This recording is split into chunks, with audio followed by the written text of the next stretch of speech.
ñaan motion préjudicielle ni ma ko article 75 bu Assemblée nationale mayee moo di ne monsieur le président man dama déposé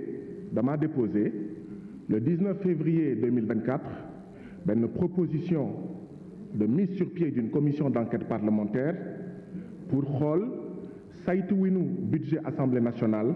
diggante octobre 2022 ak octobre 2023 ndaxte man ñii nga xam ne maa bokk ci commissaire aux comptes Assemblée nationale ci diir boobu musuñu woote réunion musuñu rendre compte musuñu def rapport musuñu def dara te xamuñu 20 21 22 23 milliards yooyu fan la jaar. léegi ci ginnaaw boobu président Macky Sall indi projet de loi lan moo tax ñun bu ñu déposé ci sa table yow président de l'Assemblée nationale doo ko xool te bii mooy ñaareelu yoon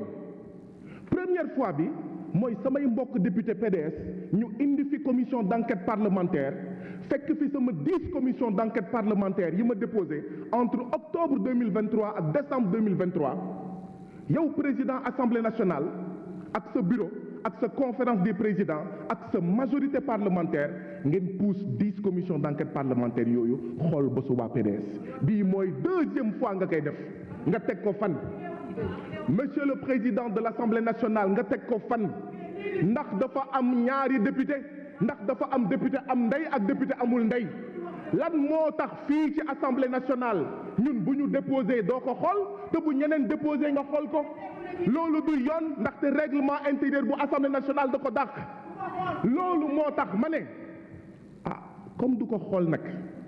kon c'est difficile ñu ne ñu tey ngeen ñëw nañu ñun jàmm la ñu bëgg ñun jàmm la ñu bëgg c'est pas vrai l'autre nom de la paix c'est la justice l'autre nom de la paix c'est le respect des lois et règlements donc mënuma gëm majorité parlementaire bii bu waxee jàmm moo ko fi indi te muy fouler aux pieds les droits de chaque député de tous les députés de tous les citoyens sénégalais moo tax ma jàpp ne balaay proposition bii balaay projet de loi bii di jàll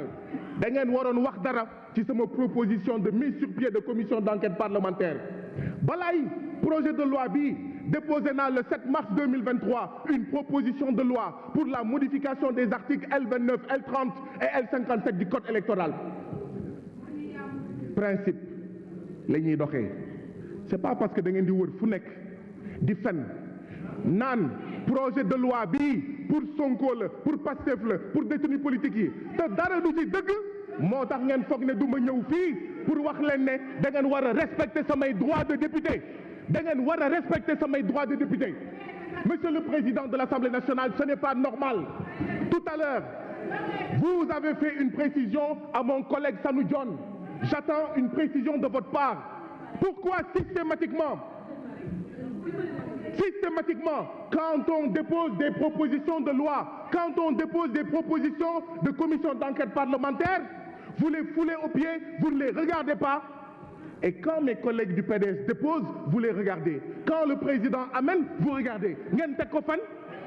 bu ñu bëggee jàmm dañuy respecter les lois oui nañu génnee Ousmane Sonko waaye nañ ko génnee par l'abandon des charges et pas une amnistie qui protège le fils du président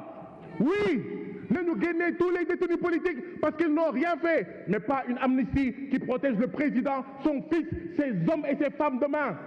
abandonner les charges parce que ce sont des charges fausses fallacieuses monsieur le président j'attends de votre part comme vous l'avez fait tout à l'heure de manière si courtoise de manière normale à mon collègue Sanu Dione j'attends que vous me disiez pourquoi systématiquement vous le faites et quand vous le faites ça ne trahit qu'une seule chose en réalité c'est ce qui vous arrange que vous regardez lu leen arrangé wul di ngeen ko xool ce qui montre encore une fois que ce projet d'amnistie n'est pas en faveur du peuple n'est pas en faveur de Pastef n'est pas en faveur des détenus politiques n'est pas en faveur de nos martyrs n'est pas en faveur de Ousmane Sonko n'est pas en faveur de notre candidat Bassirou Diomaye Faye mais c'est en faveur de votre camp de votre président qui est le parrain des tortionnaires qui est le parrain des assassins qui est le parrain de ceux qui ont blessé les gens qui ont assassiné les gens c'est ça la vérité j'attends votre mise au point monsieur le président ce n'est pas normal il ne saurait y avoir deux députés deux citoyens. Merci, chers collègues.